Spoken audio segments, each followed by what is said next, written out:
विनीत कुमार तिवारी, प्रदेश प्रवक्ता जनता दल यूनाइटेड उत्तर प्रदेश। आज किस तरह का प्रेस कॉन्फ्रेंस है, क्या उद्देश्य है इसका? आज हम प्रेस वार्ता इसलिए रखे हैं कि 21/7/2026 को हमने 3 मांगें की थी रेल मंत्रालय, माननीय रेल मंत्री अश्विनी वैष्णव जी से, जो है उस पर जो है कवरिंग लेटर लगाया था माननीय सांसद नालंदा कौशलेंद्र कुमार जी ने, और व्यक्तिगत उन्होंने मिल करके मेरे पत्रक को ले करके और व्यक्तिगत उनसे मिल करके मेरी तीनों मांगों को उन्होंने रखा था। पहली मांग मेरी थी कि सुहेलदेव 20/419 और 20/420 अप एंड डाउन दोनों ट्रेनों को। आपको याद होगा कि निवर्तमान रेल राज्य मंत्री जी के रहते हुए एक कॉर्ड लाइन बनाई गई थी जौनपुर भंडारी स्टेशन से, जो कनेक्ट करती है जौनपुर सिटी स्टेशन को।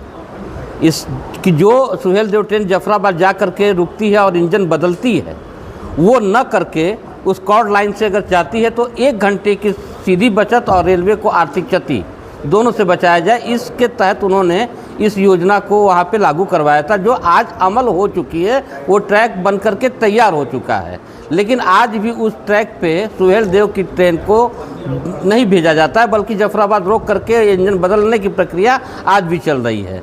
तो मेरी मांग थी कि उनके किए गए प्रयासों के उद्देश्य को पूरा किया जाए और इस ट्रेन को उस कॉर्ड लाइन से किया जाए, जिससे कि समय की भी बचत हो। जो ट्रेन 8 बजे पहुंचती है आनंद विहार, वो 7 बजे पहुंचना शुरू हो जाए, जिससे कि व्यापारियों को भी सुविधा होगी, जो रोगी होंगे जहां दिखाने जाने वाले होंगे उनको भी जो है सुविधा होगी, और छात्रों को भी सुविधा होगी। इससे सभी को सुविधा होगी।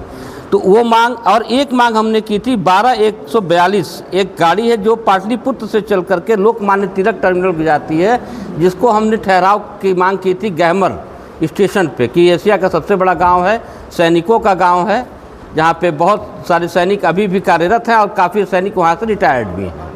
तो वहां पर इस ट्रेन का ठहराव किया जाए। एक तीसरी मांग हमने की थी कि 12-395 जो राजेंद्र नगर टर्मिनल से चल के अजमेर जंक्शन को जाती है, जियारत एक्सप्रेस जिसको कहते हैं। तो इन तीनों मांगों में एक मांग की स्वीकृति जो है माननीय रेल मंत्री जी द्वारा प्रदान कर दी गई है, जियारत एक्सप्रेस की, जो 26 तारीख को इसका ठहराव दिलदार नगर स्टेशन पे शुरू हो जाएगा। तो ये इस ट्रेन को एक मांग को मांग लिया गया है। आने वाले दिनों में मुझे पूर्ण विश्वास है और आश्वस्त किया गया है कि इन दोनों मांगों को भी पूरा कर दिया जाएगा, कि सुहेलदेव कॉर्ड लाइन से हो करके और जौनपुर सिटी इसका स्टॉपेज करके और जफराबाद के लोगों को वहाँ सुविधा प्रदान करते हुए और ये ट्रेन सीधे निकल जाएगी। कब से इसका ठहराव होगा, टाइमिंग क्या रखी है? इसकी टाइमिंग जो वहाँ चलती है करीब 8:42 पे यहाँ पे इसकी टाइमिंग है दिलदार नगर पे। तो वो 8:42 रात शाम को 26 तारीख से इसका ठहराव शुरू हो जाएगा। क्या यहाँ पे कोई गणमान्य लोग भी उपस्थित होंगे? देखिए, ये प्रोटोकॉल की व्यवस्था होती है कि मैंने एक आम नागरिक और एक अपने पार्टी के जनप्रतिनिधि होने के नाते अपनी जनता की समस्याओं को देखते हुए मैंने एक प्रयास किया कि एक ट्रेन हमारी जनता के लिए यहाँ पे उपलब्ध हो, क्योंकि जियारत का मतलब होता है तीर्थ यात्रा।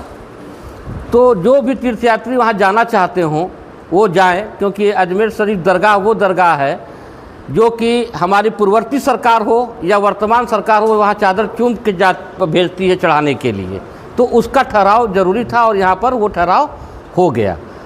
बाकी वहाँ कौन करेगा इसको रेल प्रशासन देखेगा, और जो प्रोटोकॉल की तरफ व्यवस्था होगी वो देखेगा। हाँ, हम जनता दल यूनाइटेड के लोग भी वहाँ पर सम्मिलित होंगे उस ठहराव के दिन। जदयू जिस प्रकार लगी हुई आप जनहित का काम कर रहे हैं, उस हिसाब से 2027 का चुनाव जब आएगा तो क्या उम्मीद लगाई जा रही है कि 2027 में यहाँ से जदयू फाइट करेगी? देखिए, अब ये एनडीए गठबंधन की बात है और ये शीर्ष नेतृत्व का मामला है। तो ये शीर्ष नेतृत्व तय करेगा कि हाँ, गठबंधन में वो चुनाव लड़ रही है, क्या कर रही है। ये आने वाले आगामी चुनाव से कुछ समय पहले आपको पता चलेगा, और ये बताने का के लिए अधिकृत हमारा शीर्ष नेतृत्व है। हमारा काम है जनसेवा करना, वो हम कर रहे हैं।